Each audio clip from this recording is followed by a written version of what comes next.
Hey all, it's Paul from Drums and Rums, the backbeats meets the spirits. Thanks again for tuning in to another episode of the show. As you've been following along and hopefully checking out the whole podcast channel, we have, as you may have recognized, a little change in some logos and some name of the audio stream. And with that being said, just to kind of get a recap again, the Drums and Rums audio stream, whether you're listening on Spotify, Pandora, Apple, thank you first off for listening to the podcast episode. If you enjoy what we do, please go ahead and give us a rating or leave us a review, 5-star, if you feel it's something you want to do. Those kinds of things do help out a lot. And then also go ahead and follow us on our socials. Again, how we grow together is by you, the listener, and letting other people know that there was a podcast there that you enjoy listening to. So again, thank you very much for listening to this episode. And don't forget about our YouTube channel as well, too. We have a lot of great videos there that we tape also on the video format. So with that being said there, all the niceties to get that out of the way there. Again, thank you again. Can't say it enough. So this episode here is a Drum and Rum review recap show. So what does that mean? Well, over the last few months, if you've been watching and listening to the podcast, I've had a few guests on who have been organizers and creators of a couple of events. One of them was a drum event, and the other one was a rum event. So here we go. So we've got a little bit for the drummers, we got a little bit for the rummers, as I call them, right?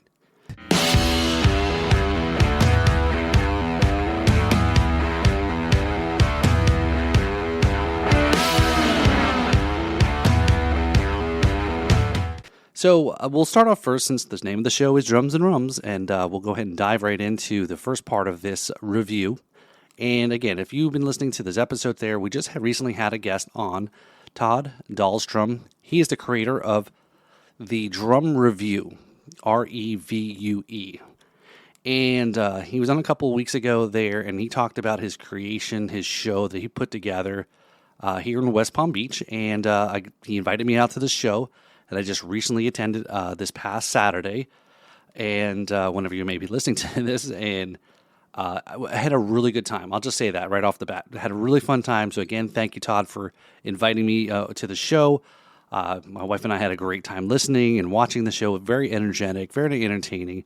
Again, this was, for those of you not familiar, in the West Palm area here in Palm Beach County, this event was at the Kravis Center. This is a location that in the West Palm Beach area has a lot of shows or Broadway traveling shows that come through. So it's very much a lot of theater aspected.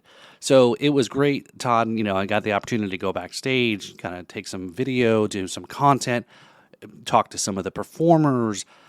It was just a really cool event. Again, and as a drummer, totally on this. So the best way I think we described this show was something where just imagine Stomp and a Blue Man kind of vibe, but just without the blue paint, somewhere in there, right? So there was all certain pieces of this show that Todd had put and composed together for the whole show. So this show was a 50-minute show, 50 minutes, a little break in between, and another 50 minutes. So, you're looking at, was close to about an hour or so from 7 to 9 o'clock, this event on Saturday. So again, obviously, since I already kind of had him on the podcast, I knew a little bit what to expect. Some things, he did hold back because he didn't want to spoil everything. But the show started off with Todd on a drum kit up running the stage there. Starting off the show, there was a lot of narrated voiceover talking about the drums, the beat of the drum, the heartbeat of the drum, and all these things. Certain aspects of certain types of music styles that the drums have been part of. How the drum kit evolution to a drum set. And so that was the intro of the show there to kind of bring them in. And there's a lot of aspects of the show where you had different kind of percussion instruments, different type of styles of music, and had a local high school marching band, drumline, that also performed in a little bit of a drumline battle, like in the movie, right? So there was two drum lines on the stage there going back and forth, which is awesome, right? Just hearing the battle and the drums going back and forth. And everything, even from a little bit different aspect of, some of the performers on the stage were playing on buckets and different types of things to make noise. One part of the show was had to do with pots and pans hanging off of a rack, right? We all probably started, that's how we all started playing drums, was from that, right? I think a lot of the guests I've interviewed, and I always ask that question, how did you start off on drums? And it always seems to be, well, I was banging on pots and pans, right? So there was kind of a cool kind of little nod to some of those things where how we all started out. So a lot of great, a lot of younger performers. That's really great to see that, performance is there. The youth here in the area. There was also even a drum battle between, two drum set players. Again, there was a little bit of fun, and that's, as Todd mentioned, that was the only part of the show where it wasn't composed or he didn't have any limits. He said, here you go, the drummers get to play their own part, whatever they choose to do, and which was kind of fun watching that. And also a lot of great local jazz players who had been in the show as well, which we'll hope to have on the show in the future. And so again, all in all, also one of the really cool thing was an instrument that I had never seen was an electronic. I'm drawing a blank here, guys. An electronic marimba, and so it played just like a marimba. What am I thinking? I'm mixing up with the harambe, the gorilla, but and it's tied to a computer and it has a different sounds, and they had a lot of pop music. They were also playing along to the drum kit players with the marimba. Yeah, there you go. And we were going through and listening to the songs. Again, it was just a very fun, energetic evening, just kind of seeing performance. And again, it was more theater style, kind of, I would call it, than seeing a concert performance. This was theater. This was, performance. And I think it was an all great evening there, going through and listening to the different performances there. So I truly did enjoy it. It was a great little crowd that showed up there. So if you're not familiar, the Kravis Center is like I said, a large complex there with a lot of the shows. They have a lot of different smaller theaters within this whole building and this whole area. So this was in the Rinker Playhouse. And again, it was actually fun, like feeling like I was going to the theater that night, and the whole set and everything like that. So definitely a really cool thing. So if you haven't checked it out, go to Drum Revue, REVUE, Drum Revue, and just check it out there. I think he's got some goals to expand it and travel with it, or open it up a little bit more. But just go to the website, check it out, and check out what's coming up next. Him and I have talked about a few things that maybe we can partner up on, and some projects as well too. So super great guy, super great performers that they had part of this here. Really fun to watch some of the things that they put together on the show. Again, everything from playing cajones to different style of other percussions, bongos and congas and so forth. And I had a real good fun time. So again, thanks, Todd, for inviting us out to the show. I think it was something to look forward to. I think if those who haven't seen it before, they need to go check this out. So definitely kudos to those as well there. So they've definitely had a fun time, and then so forth. So for those of you who are now saying, okay, now what about me? I'm the rum person. I'm not into drums, but I listened to that first part about it. What about the drum stuff? Well, yeah. So again, same thing. If you were listening to the podcast back in, I believe it was June, July of this year, earlier summer, and then I talked about, and I went down to Key West, and I'd met, with one of the organizers of the event that they put on there. So Neil Lindley, and Neil was one of the organizers for the Key West Rum Fest. And this is their first year, their inaugural year, putting this together, pulling these things together. So this was August 14th through the 18th. And so that's 4 days of just, rum fun, if you want to call it that. So everything from, I think, in this event, I'll just say, is there was everything that if you wanted to do and be involved with, to as little as you wanted to be involved with the event. Again, there was a lot of multi-day event things to do. Some events involved going out to a sandbar. Some of these events were sponsored by some of the rum companies. So one night there was a Pusser's Rum sandbar trip. Our Sunset Cruise, Bombardier Rum was also a part of the sandbar cruise as well.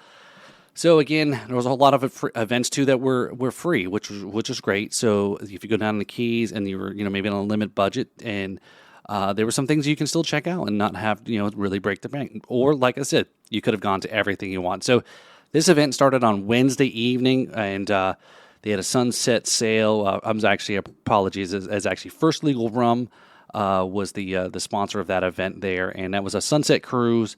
And then they had a whole lot of other stuff going on. And in the evening, like a lot of the local bars, they had a lot of people piled into afterwards to do some follow-up, to kind of get things kicked off on a Wednesday night and on August 14th. And then the next day is the 15th, another sandbar trip there out in the morning, as I mentioned, with Pussers.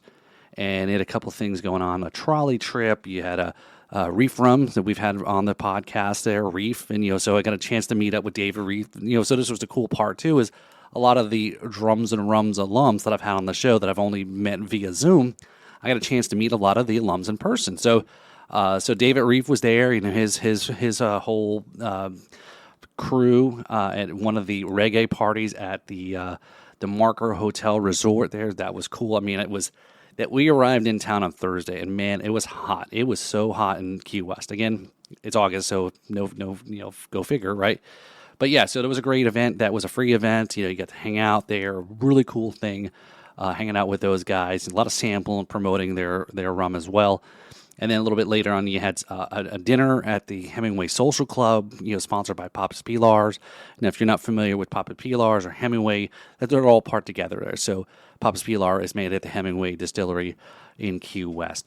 And then later on, they had a big cocktail contest at one of the bars in the Tiki House Bar down on Duval Street. And so this was crazy. This cocktail event went on for quite some time, and even though it started at 10 o'clock, because you had different competitions, different rounds of competitions, and you try to vote for your favorite one, who you thought which bartender made the best drink, and so forth. So again, it was a fun night. And again, what was cool for me personally was getting a chance to hang out with a lot of the people that I've met through this podcast. As I always say, this is the kind of the coolest part about doing the podcast. Meeting new people and making new friendships.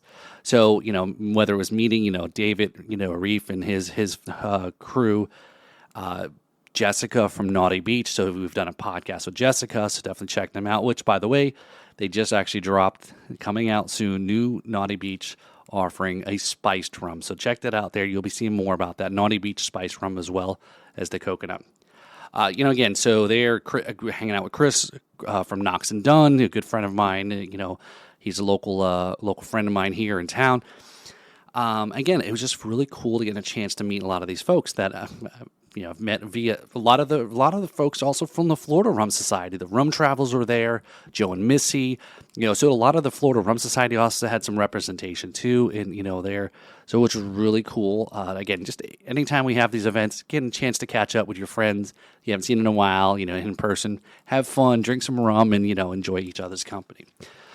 So after obviously Thursday night and long night at the Tiki House watching the cocktail competition, now we got to try to get ourselves up in the morning to go check out some of these things. And I was wanting to go check out the sandbar trip, but I was up very late on Thursday night and totally missed the sandbar trip.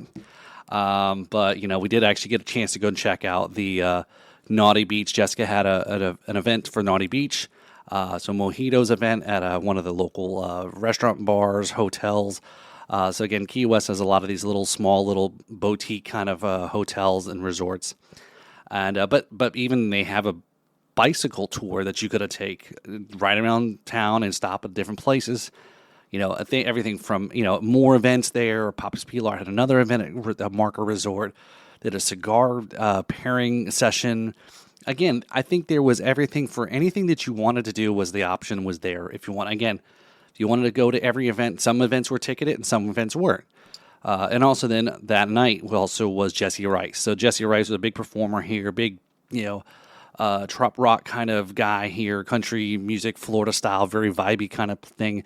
He performed Saturday night and again, back at the Tiki Bar there for one of the after parties there at the Tiki Bar. So we haven't even gotten to, so that was Friday, August 16th, which is National Drum Day. So it was a great day there for rum. I mean, we haven't even gotten to the main event, which was the tasting scheduled for, the Saturday, right? So that was what the big event was for the thing, was the grand tasting.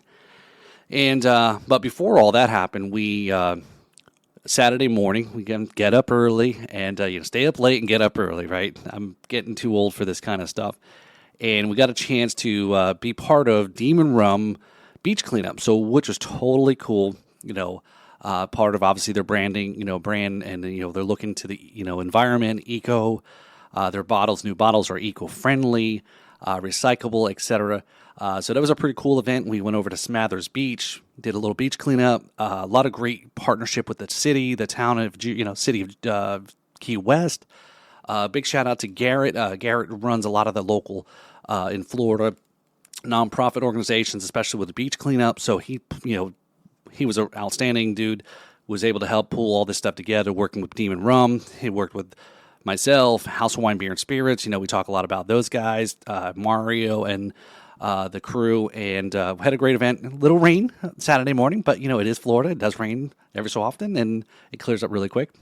But again, who's not gonna pass up drinking rum, doing a little beach cleanup, feeling good about yourself on a Saturday morning? And then they had a separate session over on a beach pool party over at the other side of the island there with Demon Rum following up and so forth. But so we still haven't even gotten to the grand tasting yet. So there was a lot of things going on, and also they had going on too was a whole bunch of seminars with some of the local distillers that were there. So you had Papa's Pilar. You had Key West First Legal Distillery was there, doing certain events, talking about certain products, certain styles, certain things about how to make rum, history about rum. So again, there's something for everybody at this event. And then that's later on in the evening there, 7:00. Here's the grand tasting. So now this is kind of a unique thing, the grand tasting. So you have about approximately 30 rum brands in offerings, rum, etc. And at this event, and so it was a couple hours, for this tasting. They had some live music. They also had a rum cake competition, and what was really unique was Papa's Pilar Distillery hosted this tasting, and which you wouldn't think that again. I think this is kind of where the community aspect comes in. You wouldn't normally would have thought a rum company or a company, and you have your competitors in your house tasting, right? So I think a big shout out there to Papa's Pilar for opening their door to this event to host this rum tasting event in their distillery, right? Again, you had people like some of the brands I already mentioned. You had some of the larger brands, whether it's Pussers or Blue Chair Bay or Plant Array. Again, you had everybody that was there, all these other different brands, all in the same place in another rum distillery. So I think that was a pretty cool thing. I did a little bit of live streaming, chat a little people, did some content, which I still got to go and post. Gave some rum away. So a big shout out to some of my Drums and Rums alums for participating and donating some of their rum for giveaways there. So we did give away some of the bottles of Reef Rum, Bombarda, Knox and Dunn, Naughty Beach, and Demon Rum. So I appreciate it. Then thank you again, guys, for supporting me, and as I help support you as well, reciprocate. So again, that was quick. That seemed like that rum tasting, grand tasting, went by really fast. It was in and out and over. And then again, what else is there to do in Key West late in the evening? You go back out to the bars, right? So, so again, we got a chance to hang out. And again, I know I didn't want to stay out too late because I knew I had to drive back up on the Sunday, nearly 4 hours back to get home. So I obviously try to behave myself a little bit there. But even on Sunday, right? There was the close down the bar, brunch, Sunday morning brunch to kind of keep that last little bit of hurrah before everyone's got to leave to go back home. So, so again, kudos there to Neil and Leon. They are the organizers of the Key West Rum Fest. By the looks of it, looks like there's already plans and dates are already set for next year. So which I did not realize that. I just found that out actually perusing, getting preparation for this show. But they already have dates coming out here for next year. And so if you're interested in checking out the Key West Rum Fest, that'll be August 12th through August 17th there. So they're expanding it. Looks like a little bit more. They're going from Tuesday to Sunday. So they're making it looks like it'll even bigger. So like I said, I haven't even talked to the guys yet about this or what to do next or involvement, etc. But I've just found out as well, too, is about the same time you all are finding out that Key West Rum Fest is scheduled for Tuesday, August 12th through Sunday, August 17th, 2025. So get your tickets now, start finding out, start making your plans, start getting your hotels and so forth. And then hopefully I'll see you there. Again, for me, it's only about 3-4 hours to go down to Key West from West Palm Beach, Florida. And who doesn't want to be in the Keys, hanging out in the sun and drinking some rum and having a good time? So again, I enjoyed that, and a chance to get to go ahead and hang out with people, drink some rum, bring things in common, music, etc. And so I definitely enjoyed the event there. So hopefully, again, you have a chance to check it out next year for yourself. So again, this podcast episode was a little different here because it was a solo episode right here, just my quick little review and recaps of a couple of events that are both drum and rum related, and I did want to go ahead and give you my opinion, my thoughts, and my walking through this recap of these events. So again, I had a great time in both of these events. Again, if you want to learn more, we'll have links in the bios there, etc. But yeah, so just a real quick, and also a big shout out before we wrap up here for the podcast network. As I mentioned, the podcast audio stream has now been changed to B3 Podcast Network, and that stands for Brands, Bands, and Booze. Again, it's about music, everything we do. We have a new show part of the stream besides the other show I do, Riffs and Rhythms. You also have Jams and Cocktails with our good friend Brad Brock. So we have 3 shows now on the podcast stream here under B3 Podcast Network, which we want to expand. So again, if you like our show, there's going to be a lot of crossover things between all of our shows, supporting each other, going on each other's shows, hanging out, etc. We're all trying to grow together. So hopefully, if you listen to our show, you check out Brad's show, you check out the Riffs and Rhythms show, and kind of come hang out and come with us on this journey here too. So again, if you're also a podcast that's somewhat related somewhere in the bands or music or booze or something that's that aspect of the service industry where all this circles around, hit me up. Maybe we can add you onto the podcast stream, be another show, a part of this channel. And also a few things here too. Riffs and Rhythms Music Fest here. So in South Florida in November, end of November, November 23rd, we have a music festival that we're putting on, Florida Original Music. So we have 9 artists, bands, performers that are going to be performing on November 23rd. And tickets are available. And so again, we're supporting local music. We're trying to bring local brands in, businesses to support, vendors, sponsors, etc. I think it's going to be a great event there coming up. It's going to be a lot cooler in November. And so definitely check it out. I think more information there to come if you're living in the area here. Again, we're trying to support each other, and that's what we're all about here. So again, I appreciate the quick little, let me kind of give you a little bit of an update on a couple things we got going on. We'll have some more guests back on shortly. Again, we're going to bring podcast back to a weekly event there, so we'll have more guests on. So all three of the shows are now weekly. Drums and Rums, Riffs and Rhythms, Jams and Cocktails are all weekly shows, part of our podcast network to try to bring you a whole lot of content you can listen to. And hopeful too is to monetize and try to take the show and expand the show even further too. So with that being said, don't forget to go ahead and to review on our channel there on Apple, or give us a rating. Spotify also has ratings now too, or wherever you listen. Again, thank you for listening. Don't forget to check out us on YouTube there, Drums and Rums. We have our channel out there trying to get to 500. We're almost there. We just got a little bit more to go. And again, follow all of our partner shows as well on the network. And all the other places on social media too. So if you guys got a suggestion of a guest, a drum guest, or rum guest to come on, send me a DM, send me a message. Love to hear somebody who you may think that you would love to hear would be on the podcast and that I can interview and sit down and talk to. I've had some great guests already this year, like Tito Puente Jr. and Rich Redmond, drummer from Jason Aldean. A lot of really great rum guests. Just listening to people's stories. But yeah, let me know if you got somebody that you would love to hear me interview and try to chase down and get them to sit down with me and talk. So thanks all for tuning in this episode there. Don't forget to check us out. Have a great day. This is Paul with the Backbeats Meets the Spirits. Cheers.